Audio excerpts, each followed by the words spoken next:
Hi, welcome to the Pursuit of Truth. So, this one is about this education reform, the white paper that's apparently going to come out soon. And I was just watching something on Sky News, which I'll put on the end so you can listen and make your own mind up. But it made me want to record this. Obviously, my daughter is diagnosed with autism, and I've detailed this on the Pursuit of Truth many times with the letter that I sent, with all the difficulties, the useless EHCPs that are just copy and paste.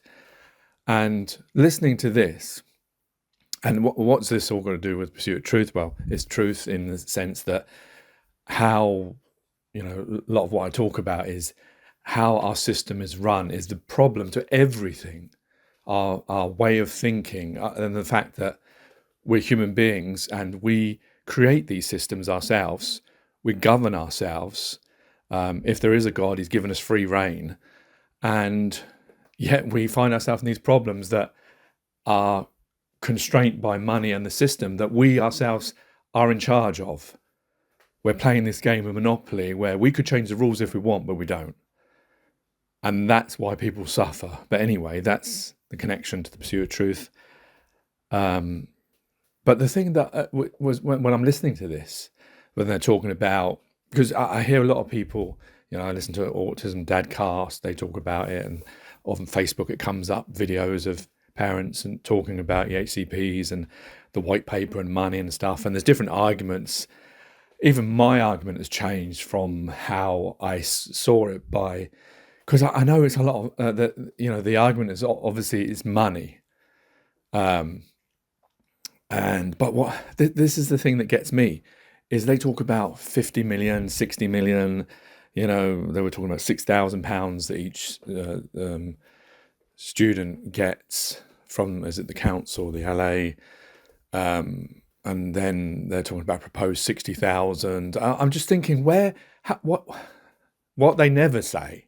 And this is the thing that I would love. And this is the same with all of these issues when it comes to money, when it comes to government, when it comes to these big stories on the media, is where and how is this money spent?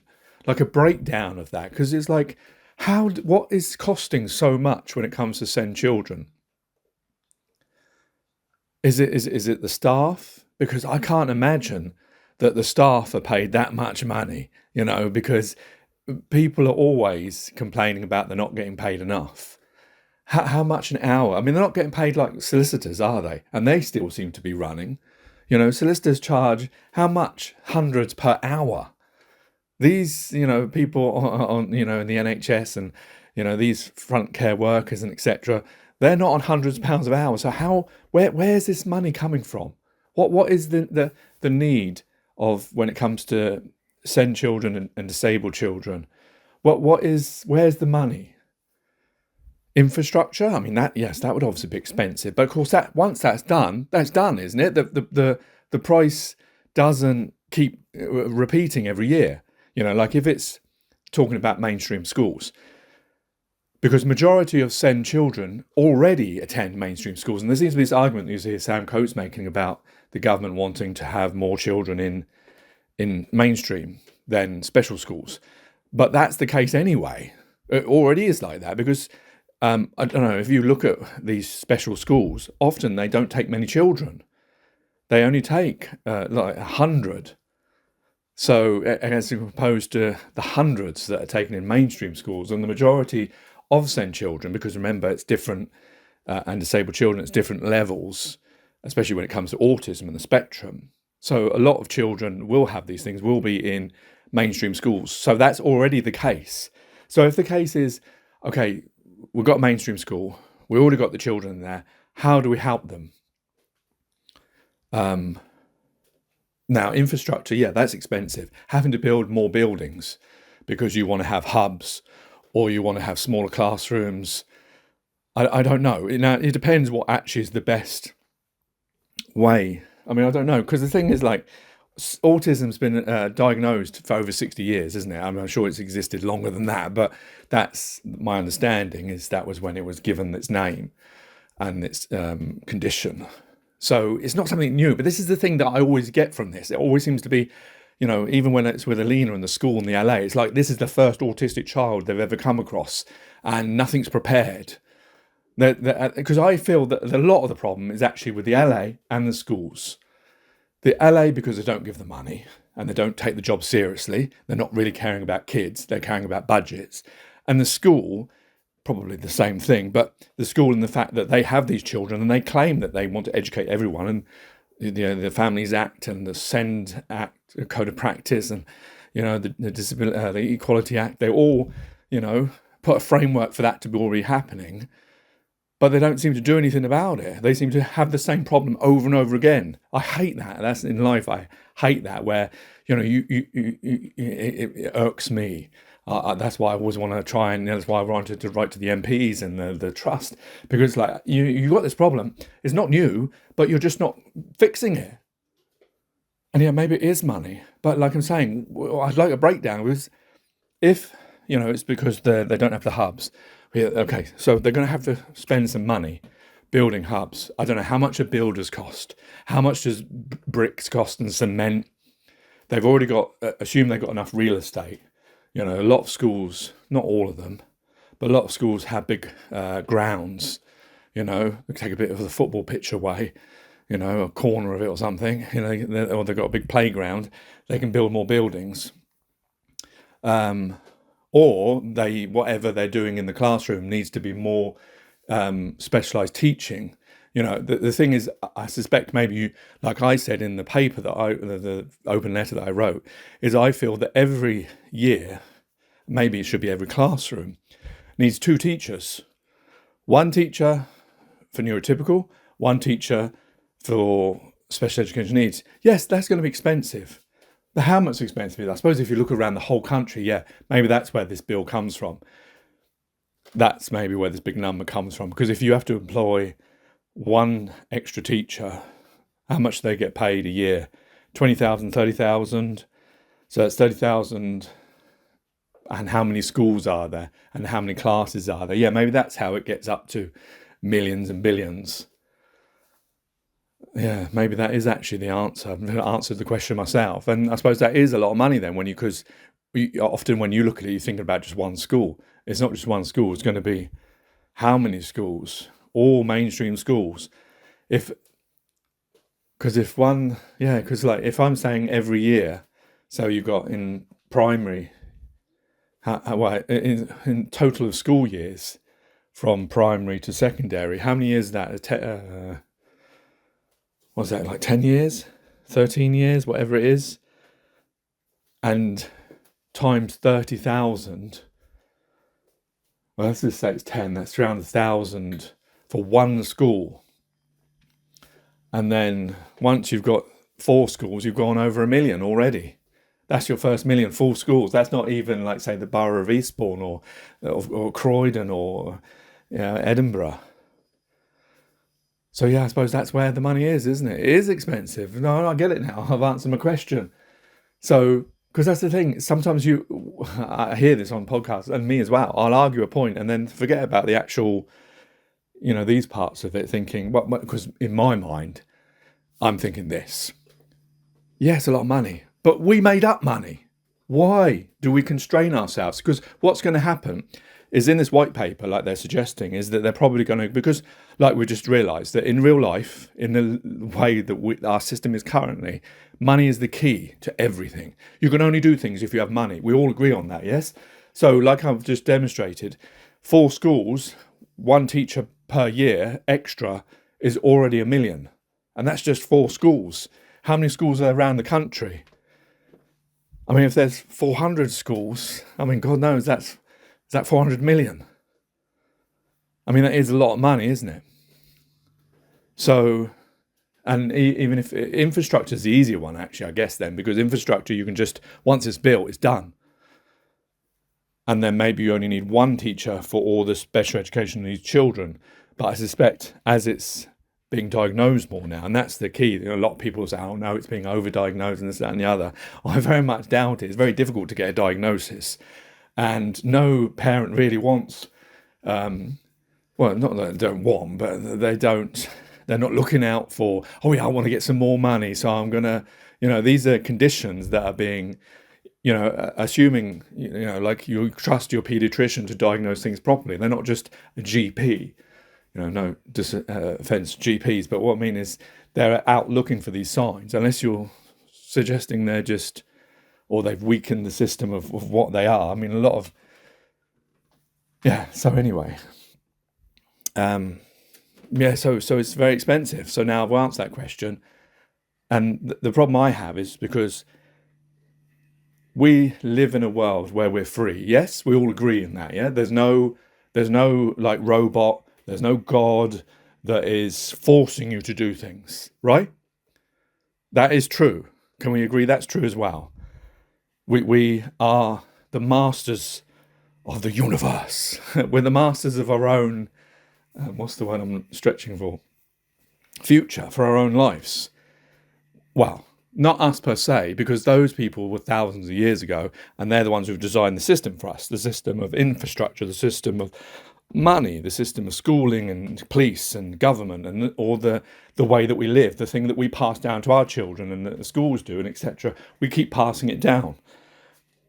But the problem is yes, so we understand that we are free. So wait a minute, why would we choose a system? Because in the system that we live in, we have to agree that if you don't have the money, because like the money from government to pay for this 400 million, and this is just one aspect of life, because there's lots of aspects, roads, hospitals, elderly, care, all these other different things that the tax-paying money, and I don't know if there's any private investment that comes from government that goes into that figure. I mean, to actually pay for all these things sufficiently, we'd all have to pay so much more. And of course, we can't do that because businesses, they want to make money and they pay us so much less. They don't pay the living wage of what would actually be a real living wage. They undercut it. You only start getting, and then you have silly figures like footballers and solicitors that get paid hundreds per hour. So the problem is the way that we're looking at life, because we're free. We're free to do whatever we want. Why are we shackling ourselves with this system of money? Because we've evolved now. You could say at the beginning that if it wasn't for this, we wouldn't be doing all the things that we're doing. But do we really now need money anymore? Do we really need to shackle ourselves? Because children will suffer. People will suffer. People die in countries because there's not enough money for medication. They can't pay for their insurance. Or because they live in poor country, because, some countries want to be richer than others, and there's all this trading and all this other stuff to keep everything in its status quo or equilibrium. Not that it's equal. And that's all us doing all that.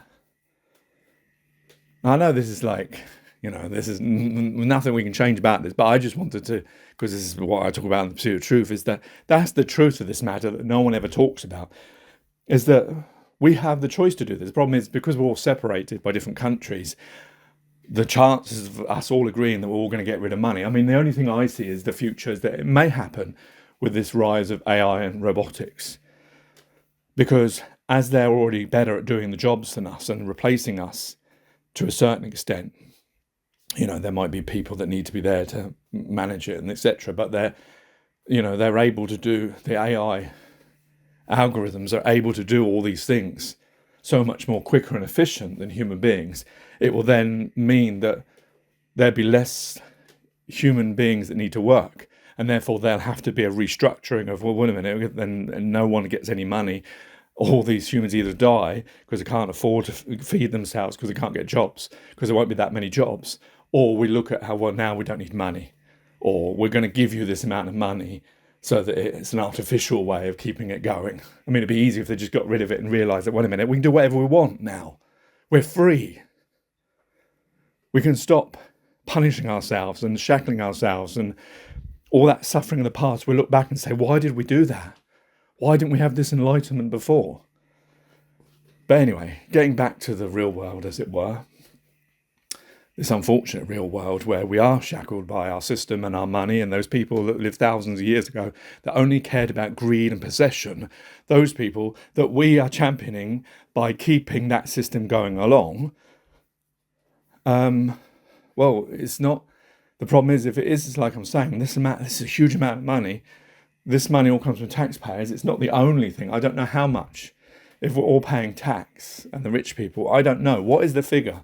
that comes into the government every year through all the tax. And then, because most countries, even the first world countries, owe billions. So, I mean, if it was us, we'd be bankrupt. But they're allowed to keep this bad credit. You know, how much is it? It's in billions, isn't it? Most countries owe. So whatever figure is made through tax is probably not enough to even pay that, because they're probably paying that every month, stop interest rates and etc., which is what cripples lots of poor countries, and why they often, why I believe the first world countries give money to them to keep them in that situation. That's historically or accurate or financially accurate, but that's my assumption. But yeah, just so at the end there won't be enough money. So I mean, everyone says that SEND and the EHCPs, they're failing. Well, I know they're failing from personal experience. They're doing nothing. The school's actually doing more work than the LA. Yeah, they may be giving them money, but it's the school that's actually doing all the hard work in my example. The LA's just cutting and pasting and not updating sections B and F. That paper's worth nothing to us, really, other than it gives the school money. Because what's in it is just not really equating to meeting Alina's needs, or even close to it. Maybe it was back in when it was done 3 years ago by the educational psychologist. Anyway, so assume it's all down to money. It seems very expensive. They're not going to have that money, so they're going to have to somehow, like they're saying, have this tier system where maybe future children will not be able to get on that same EHCP that our children could. They'll be getting lower amounts. But the problem is it's not going to fix the problem. That's the truth of the matter. All they're doing is trying to make a financial cut because they can't afford it, because we live in a system of money. And the detriment will be those children. That's the fact of the matter. Whichever way it goes, I suspect that's going to be the truth of it. And because they won't have that money, that a child who has maybe less autism, I mean, maybe they're overpaying. I doubt it. I very much doubt it, because I don't see Alina as being too, her autistic being too bad, yet the school always complain they're not getting enough money. So I doubt that they're overpaying. And the idea of them building special schools, I mean, maybe that would be cheaper if they can find the land, but I suspect buying the land is a more expensive thing, and then that's also coming to millions and millions. And, you know, when you think about all the other things they have to pay for, you know, that's the truth of the matter. Because we set up a system where money is God, to put it in that vernacular, we've created this problem. And then it's difficult then to turn around and say, well, why don't they just spend money on it? Or why don't they just print money? Well, yeah. But then, of course, it puts us all bankrupt, and then liquidity. I can't remember what the term is for printing money. They have a fancy term for it. And then we pay more interest, and then the banks go, and then we pay more on our mortgages and life and etc., food, and then, you know, it doesn't work, because money is the problem to this. We can't solve it because money is the problem. We're not having enough of it, unless there's some way of getting more money. And as now they want to spend more money on the military because they're worried about Russia, and because Donald Trump is not showing the normal support, and so they're thinking they might have to fight themselves, and they don't have enough to defend. There's money that needs to go there now, which is a complete waste, because that's just killing other human beings. But of course, in the real world, you don't want your country to be taken over by someone that's just going to make you not be able to use the internet, or not be able to have the freedoms that we have. It is a really difficult situation. There's no real easy way out of all of this, because of what we've inherited and what we keep going. Anyway, here's the Sky News bit about it. Take care, take it easy, God bless, and peace. Welcome back. 1 in 5 children now identified as having special educational needs. It's according to the government, many of them being supported by their existing mainstream school. But as the number of children classed as having these special educational needs rises, so does the bill. It's now threatening to bankrupt many local councils. The government says it will step in and spend £5 billion to pay off 90% of the debts that councils have built up. Our Deputy Political Editor, Sam Coates, has been looking into this and has this report for us. You'll go now in your books. We're good. The Rise School in West London teaches autistic pupils from all over the capital. Many of these children have struggled to cope in mainstream schools, but are now learning with specialist help. The future role for these types of special school and the pupils in them could soon be changing. Hi guys. Hello. Hello. We took Ed Davey to the Rise School. I'm really keen. The father of a disabled child and the most outspoken of this subject in Westminster. So I'm really keen to know, is it a good school? Where I was before, it was there was one TA between two classes, and it was just so stressful. There's less people in the classroom, and obviously the teachers understand you more, because obviously you got the support that you need, and you're not just get pushed away to the side. Have you noticed a difference in how you feel? Very different, yeah. The government wants more children with additional needs in mainstream schools in future. Fewer pupils could get dedicated extra funding through an educational health and care plan, and the rights of parents to appeal a decision could be curbed. Ministers say this will improve the children's life chances. We caught up with Ed after our chat with the pupils.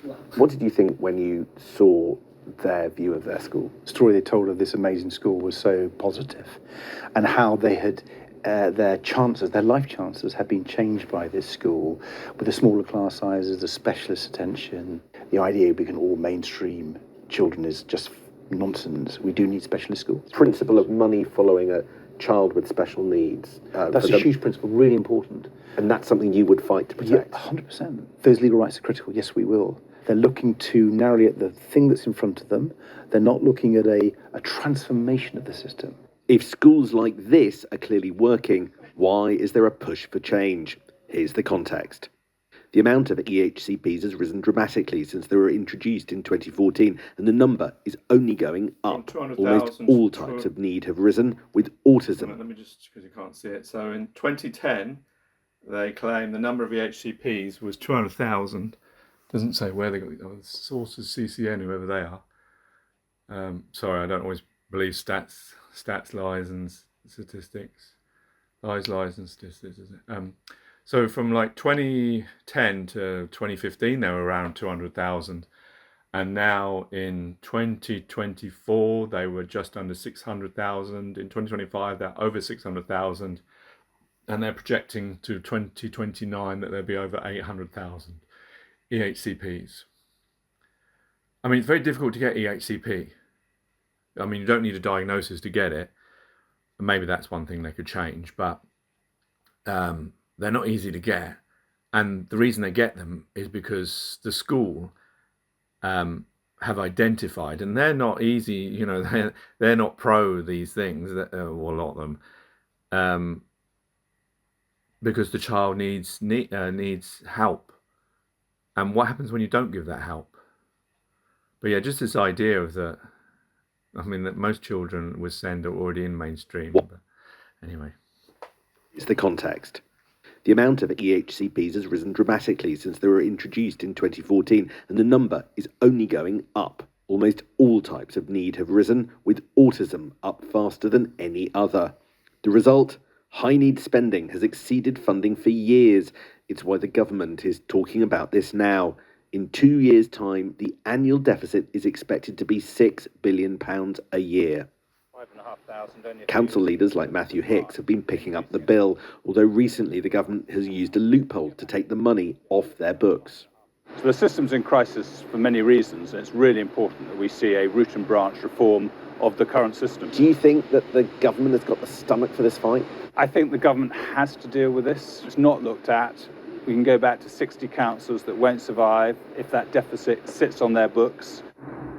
At the moment, a school can only access top-up funding for a child with special educational needs if that costs more than £6,000. But I understand there have been discussions in government about raising that to £40,000, £50,000 or even £60,000.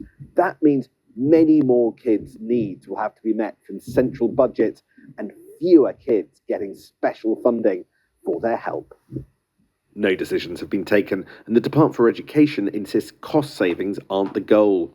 There's no doubt change is needed, but these children dream of the same futures as those elsewhere. But after months of discussions, they wait to see if this government has found the answers. Sam Coates, Sky News, West London. Let's talk to Sam now. Sam, for me, this is the perfect example of an issue where there is a massive looming problem that needs kind of brave political thinking, because the situation isn't working for anyone, right? Whether it's parents, schools, taxpayer. And yet it's been completely overshadowed by the, I guess, melodramas, the chaos in Westminster. Absolutely. I wanted to carve out some time to look at this, despite all of, as it were, the day job of the sort of soap opera in Westminster, because there are just problems that have built up over the last decade, because there's been a decade of turmoil in British politics that increasingly haven't been fixed, and they're just getting worse and worse and worse. And special educational needs is possibly the biggest example of that. So there's been a big rise in diagnosis. There's been a big rise in the number of kids that have pots of money attached. It's all getting very, very unsustainably expensive. But if you don't help kids that need it, then they could just drop out of the system altogether, and a lifetime on benefits, a lifetime without work, well, that's an even bigger cost. So what could the government do? We're waiting for a white paper, but in the end, many people expect them not only to invest in mainstream, help people get back into mainstream schools. Currently, some of those who in future would have gone to special schools going back into mainstream, but people expect there have to be a sort of a pullback on who can get what, and that's currently enshrined in law. And the problem I've got is the idea that Keir Starmer, after everything that we've seen for the last few days, the last few months, has the political power in the Commons to ask a majority to take some parents and their kids' rights away or to water those rights down. I just really struggle with that. Let's see what the white paper suggests. And that's what I wanted to come to in terms of, obviously the most important thing here is the kids. As you also say, it's very expensive. What is already factored in to the budget in this area? Are we talking about extra costs that aren't currently baked in, or just he's not going to be able to reduce the costs? Look, one of the ideas is that at the moment people are funneled much more readily into special schools, and the idea that the minister's quite upfront about is they want more people educated in mainstream schools. But I mean, that's certainly not my experience of it, unless you've got someone who is profoundly, I don't know if that's an actual medical term, but I've seen a lot of people use that term, profoundly autistic. Those, or a disability that is major. Yes, you'll be straight into a special school, to use that vernacular. But those children with autism, where it's on a spectrum, I mean, I've heard of examples where children who you might say that, they would do better in a special school, having to go through appeals, tribunals, the school is saying yes, it should be done, the council saying no, because remember, this is the thing, the school's always going to say yes because they don't want the problem, mainstream schools. Because it's financially difficult for them. They don't have well, even though this is not new, they haven't bothered to change their system. So it's not a thing for them. And the council know that it's more expensive. Well, I don't know if it is more expensive, but I assume it is, because we don't give a breakdown of that. But it's not easy. So it's not like he's making that. Well, I don't know. It's not my experience of it. But maybe, I don't know. It'd be interesting what other people with autistic children can say, whether that is the case, because my understanding is that there's a lot of fight to get children into specialist schools, not only because there's limited amount of place. But yeah, let's hear what you have to say more. Look, one of the ideas is that at the moment people are funneled much more readily into special schools, and the idea that minister's quite upfront about is they want more people educated in mainstream schools. But to make sure that that's done in the proper way, you're going to have to invest in the mainstream schools provision for SEND, and some money's gone in, right? Billions of pounds has already gone in, but it's really expensive and difficult. So the first big question, is whether or not the government spend to save. And it's really hard, as with all public reform, public service reform, to spend to save upfront. There isn't that much cash for that kind of thing. So we'll look at that. And then the other big change is just to slow the pipeline of people getting these extra pots of money, the social education, health and social care plans, which can be several £1,000s per pupil per year. I think there is a feeling in government that there are just too many people going on to those plans. Could that be restricted? But that's the kind of fight that Ed Davey in that film was saying he, and I know many Labour MPs, would go really hard to resist. Sam, what's going on in Westminster? Keir Starmer's got a bit of extra time. I think, yeah, I think it's the best